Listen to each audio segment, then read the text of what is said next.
We all agree that buying food items in bulk helps save money, right? The only challenge that might prevent you from doing so is storage. That should be a problem of the past because today I'll be showing you how to preserve fresh peppers. I have about 3 to 4 species of pepper right here. I do not really know their names, so I will not be referring to them by their names. This is a combination of bell peppers and shombo or tatashe if I'm not mistaken. After washing and drying, I just wrap them individually in foil paper and I'm going to be storing them in the vegetable compartment of my refrigerator. If you're not comfortable with using foil paper, you can use paper towels instead. Wrap them in paper towels first, then put in a ziploc bag. Just endeavor they do not come in contact with water. When you store bell peppers this way, they stay fresh for weeks as long as you have constant power supply. The second method I use in storing fresh peppers is quite popular. I blend with very little water, then I strain the water because I'm going to be using the water. Don't toss the pepper juice away. It is very potent. You can use it for your soups and stew. After draining, I store in a ziploc bag. I would advise you to flash freeze the peppers first, then go ahead to make markings on the ziploc bag before putting it back into the freezer. That way, when you want to collect peppers, you can easily break off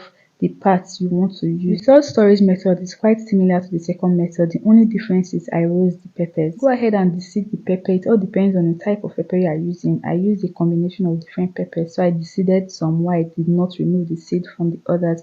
Add a sprinkle of salt and vegetable oil, then pop in your oven. After allowing the peppers to roast for a while, bring them out from your oven and allow it to cool down totally. After cooling down, transfer into your blender and blend with very little water so you can get a paste consistency. Roasting the peppers gives it a distinct flavor and smell. Roasted peppers are great for stews and jollof rice. After blending, transfer to any storage container of your choice. You can also use a ziploc bag and transfer into your refrigerator or your freezer. I will not be storing this in my freezer because I didn't really make so much and I'll be using it up in about 1 month, 2 months, but you can store in your freezer if you want it to last a very long time. If you'll be storing in your refrigerator like me, endeavor you have constant electricity, else storing in the freezer is a better option. Remember the pepper juice we got from straining the peppers in the second method? Here they are. I store them in my refrigerator as well. Thanks for watching. Don't forget to subscribe if you haven't and share this video with someone.